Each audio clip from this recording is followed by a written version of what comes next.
একটু আধুনিক কবিতায় যাব। কবি রবীন্দ্রনাথ হলো, নজরুল হলো। আমাদের দেশ স্বাধীন হয়েছে, কিন্তু এই স্বাধীনতার জন্যে কত মানুষ চোখের জল ফেলেছে। না, আমি স্বাধীনতা সংগ্রামীদের কথা বলছি না। এই স্বাধীনতা পাওয়ার পরে তাদের কি হয়েছে তাদের কথা একটু তুলে ধরব। কবি সুনীল গঙ্গোপাধ্যায়। বাবা বলেছিলেন 1947-এর 15ই আগস্ট ভারত স্বাধীন হলো, আর আমরা আমাদের দেশকে হারালাম। স্পষ্ট মনে পড়ে বাবার সেই অপমানিত মুখ আর ধরা ধরা গলা। আমি তখন মাত্র 13। কথাটার মর্ম ঠিক বুঝিনি। মন ছটফট করছিল বাইরে হুল্লোড়ে গলা মেলাবার জন্য। প্রভাত ফেরিতে বাজছিল বেউগল। মহাত্মা গান্ধী এ শহরেরই কোনো একটা খাটিয়ায় শুয়ে আছেন। কে জানি বলছিলেন তিনি খুব কাঁদছেন। আমার মাও চোখ ছলছল করে বলে উঠলেন, চাঁপা ফুলের গাছটা নিজের হাতেই লাগিয়েছি, এবছরই ফুল ফুটবে, কিন্তু আমার আর দেখা হবে না।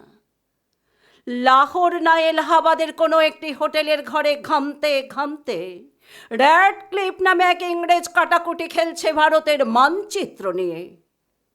ঝড়ে উড়ে যাবার মতন এক একটা গ্রাম চলে যাচ্ছে সীমান্তের এপারে ওপারে। কারো রান্নাঘর গিয়ে পড়ল নতুন দেশে, কোনো গৃহস্থের গোয়াল ঘর রয়ে গেল পুরনো রাজ্যে। কত নদী ভাগ হয়ে গেল, লক্ষ লক্ষ মানুষের জীবন তছ নছ হয়ে গেল শুধুমাত্র স্বাধীনতার মূল্য দিতে গিয়ে। পাঞ্জাব, বাংলা, যে দুটো রাজ্যের ছেলেরা জীবনপণ লড়াই করেছিল শুধু স্বাধীনতার জন্যে, সেই দুটো রাজ্যকে কেটে ফেলে বইয়ে দেওয়া হলো রক্ত গঙ্গা। আমার কাকা আন্দামান জেল থেকে বেরিয়ে এলেন। ভেবেছিলেন চোখ মেললেই দেখতে পাবেন তার পুরনো স্বদেশকে, কিন্তু সাগর পেরিয়ে চোখ মেলতেই কে যেন তার চোখে দুটো ঘুষি মারল। এ কি, এখানকার মানুষ তো আর মানুষ নেই, কেবলই হিন্দু কিংবা মুসলমান। অজল চাচার ঘড়ির দোকান আগুনে পুড়ে ছাই হয়ে গেছে। কাকার প্রেসিডেন্সি কলেজের সহপাঠিনী রেহানা সুলতানাকে আছড়ে কামড়ে খেয়েছে কয়েকজন রাক্ষস। বাবার প্রেসিডেন্সি কলেজের সেই বাবার বন্ধু শিয়ালদাহ স্টেশনের প্ল্যাটফর্ম জুড়ে শুয়ে আছে ওপারের গৃহহীন ছিন্নমূল মানুষরা। কত জননীর এক সন্তান মারা গেছে পথে, অন্যটি খিদে কাঁদছে, হাতে ভিক্ষার পাত্র। শ্যামলী নামের ধর্ষিতা মেয়েটির রক্তস্রাব কিছুতেই বন্ধ হচ্ছে না। এই সমস্ত পরিবারের মাঝখানে দাঁড়িয়ে আন্দামান ফেরত বিপ্লবী যুবকটি প্রত্যক্ষ করলেন স্বাধীনতার আসল স্বরূপ।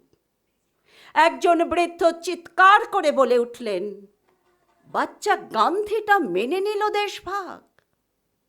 পেয়ারের নেহেরুকে কিছুতেই বোঝাতে পারলেন না। আজ যদি নেতাজি সুভাষচন্দ্র থাকতেন, তার এই চিৎকারের প্রতিধ্বনি পৌঁছে গেল দিল্লি পর্যন্ত।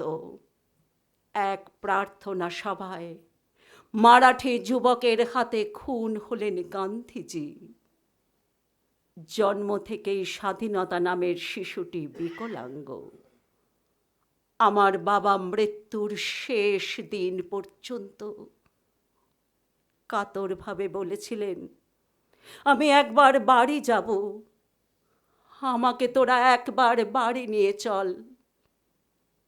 বাড়ি, বাড়ি মানে তো জন্মস্থান, কিন্তু সে তো কবেই চলে গেছে অন্যের দেশে। বাবা মৃত্যুর শেষ দিন পর্যন্ত এ দেশটাকে নিজের দেশ বলে ভাবতে পারেননি। আমি তার সন্তান, মাঝে মাঝে স্বপ্ন দেখি ব্রিটিশরা আবার আসছেন এদেশে, তবে হাতে অস্ত্র নিয়ে নয়, চাকরি চাইতে। তাই আন্তর্জাতিক এলিট শ্রেণীর স্কুল খোলা হয়েছে রাজধানী দিল্লিতে। সেখানকার ছাত্ররা হলেন বিভিন্ন রাষ্ট্রের রাষ্ট্রপতি, সেনাপতিরা। তাদের পড়ানো হচ্ছে গণতন্ত্র। আজ বিভিন্ন ধর্মগুলিকে ঘরের মধ্যে বন্দি করে রেখে প্রকাশ্য রাস্তায় সমস্ত মানুষ আবার মানুষ হয়েছেন। সমস্ত মানুষ আবার মানুষ হয়েছেন।